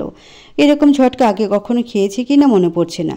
হৃদয়ের অন্য মেয়ের সাথে রিলেশনের কথাও প্রিয়াকে এতটা নাড়িয়ে তোলেনি যতটা অন্তর ভালোবাসি কথায় নাড়িয়েছে। প্রার্থরা 3 বন্ধু একটা রুমে সোফায় আরামে বসে আছে। কার্তিক ওদেরকে বর্তমানে এখানে রেস্ট করতে বলেছে। সন্ধ্যার দিকে বিয়ে পড়ানো হবে। প্রার্থর আর ভালো লাগছে না এখানে। সে একটু পুষ্পের আশেপাশে থাকতে চেয়েছিল, কিন্তু এই মেয়ের প্রার্থর সামনে আসতেই চাইছে না। প্রার্থর সামনে থেকে সরে গেছে সুস্মিতার কাছে বউর সাথে কথা বলতে। প্রার্থর ভালো লাগেনি বিষয়টা। আজ কতদিন পর একটু দেখা পেলে একটু দেখবে তাকে, তা না, সে ঘুরে বেড়াচ্ছে অন্য জায়গা দিয়ে। এতদিনে প্রার্থ এটুকু বুঝেছে যে এই মেয়েকে তার লাগবে। মস্তিষ্কে তার অবাধ বিচরণ থামাতে হলেও তাকে লাগবে। ফাঁকা শূন্য হৃদয় ভরে তুলতেও তাকে লাগবে। মনে শান্তির জন্য হলেও তাকে লাগবে। চোখের শান্তির জন্যও তার পুষ্পকে লাগবে। আর এটা উপলব্ধি করতে প্রার্থর অনেকটা সময় লেগে গেছে। রুমে 3 জন 3 জনের ভাবনে ডুবে আছে। প্রার্থ আছে তার ফুলের চিন্তায়, আর অর্ণব আর রকি নিজেদের ফোন স্ক্রল করছে। বিয়ে বাড়িতে 3 জন এত শান্ত রয়েছে, মনে মনে হয় এরা বিয়েতে এসেছে। সব আনন্দ হৃদয়ের। সে দিব্যি তার নতুন প্রেমিকা মোহকে নিয়ে ঘুরে বেড়াচ্ছে। রকি হঠাৎ উঠে কিছু না বলে বাইরে চলে গেল। বাকি বসে রইল ওরা 2 জন। কিছুক্ষণ সময় নীরবতায় কেটে যাওয়ার পর প্রার্থ ডাকলো অর্ণবকে। অর্ণব। অর্ণব ফোন স্ক্রল করছিল। ওইভাবে স্ক্রিনে চোখ রেখেই বলল, বল। প্রার্থ সোফায় মাথা এলিয়ে দিল। চোখ বন্ধ রেখে বলল, পুষ্পকে এখনো পছন্দ করিস? অর্ণব এবার ঘুরে তাকায় পার্থর দিকে। সন্ধিহান গলায় বলল, হঠাৎ এ প্রশ্ন কেন? পার্থ একইভাবে থেকে বলল, প্রশ্নের বদলে প্রশ্ন পছন্দ করি না, জানিসই তো। তা যা বলেছি তার উত্তর দে। অর্ণব নির্দ্বিধায় বলল, তোকে কেন বলবো? পার্থ চোখ খুলল, নিগুড় ভঙ্গিতে তাকিয়ে শক্ত গলায় বলল, আমাকেই বলবি। বউ হয় আমার, তাকে তুই লাইক করিস কি না জানবো না? অর্ণব ঝোপ বুঝে কোপ মারতে চাইল। সে জানে পার্থ জেলাস, তাই তাকে আরও জ্বালানোর জন্য বলল, যদি বলি হ্যাঁ তো কি করবি? পার্থ ছো মেরে অর্ণবের কলার টেনে ধরল, তাকে মুখোমুখি করে দাঁতে দাঁত পিষে বলল, ভুলে যাস না অর্ণব, ও এখন আমার বউ, তোর ভাবি হয়। ওর দিক থেকে নজর সরিয়ে নে, নয়তো ভুলে যাব তুই আমার বন্ধু। অর্ণবের কিছু এলো গেল না, সে হাসতে হাসতে বলল, তুই তো বউ বলে মানিস না ওকে, তাহলে আমি চান্স নিলে ক্ষতি কি? And you know I like her. পার্থর রাগে হিতাহিত জ্ঞান হারিয়ে অর্ণবের গালে থাপ্পড় মারল দাঁড়িয়ে। কলার ধরে টেনে দাঁড় করিয়ে বলল, অর্ণব দূরে থাক ওর থেকে। যতদিন ওর প্রতি আমার কোনো অনুভূতি ছিল না ততদিন তোকে কোনো কিছুতেই বাধা দেয়নি, কিন্তু এখন। পার্থ থেমে গেল। অর্ণব গালে হাত রেখে বলল, এখন কি বল? এখন কেন বাধা দিচ্ছিস? ভালোবাসিস ওকে? পার্থ অর্ণবকে ছেড়ে বলল, হ্যাঁ বাসি। এতদিন ওকে দূরে ঠেলেছি তোর কারণে। আমাদের বিয়ের আগেই আমি জানতাম তুই ওকে পছন্দ করিস। আমি কিছু বলিনি, কারণ তুই নিতান্তই ভালো ছেলে। তোর সাথে ওকে দিতে আমার সমস্যা ছিল না। এরপরও নিজে এসে আমাকে বলে ও আমাকে ভালোবাসে, তখনও ওকে ফিরিয়ে দিয়েছি, কারণ ওকে তোর ভালো লাগতো বলে। তারপর আমাদের বিয়ে হলো হুট করে, যার জন্য আমি সব দোষ পুষ্পকে দিয়েছি। আমার ধারণা ছিল ওই সবাইকে ভুলিয়ে ভালিয়ে বিয়েতে রাজি করিয়েছে। এরপর বারবার যখন ওকে দেখতাম তোর কথা মনে পড়তো, বিষয়টা বাজে লাগতো আমার কাছে। এর জন্য ওকে আরও দূরে ঠেলেছি, কিন্তু আমি জানি না কোন ডোরে আমি ওকে দূরে ঠেলেও দূরে করতে পারছি না। এটাকে কি ভালোবাসা বলে না? তোর জন্য যাকে ছাড়তে চেয়েছি, দূর করতে চেয়েছি, তাকে তোর সাথে দেখলে জ্বলে যায় আমার। I am jealous. I am not ready to share her with anyone. She is my and always will be mine. তুই ভুলে যা ওকে অর্ণব, আমি ওকে ছাড়তে পারবো না।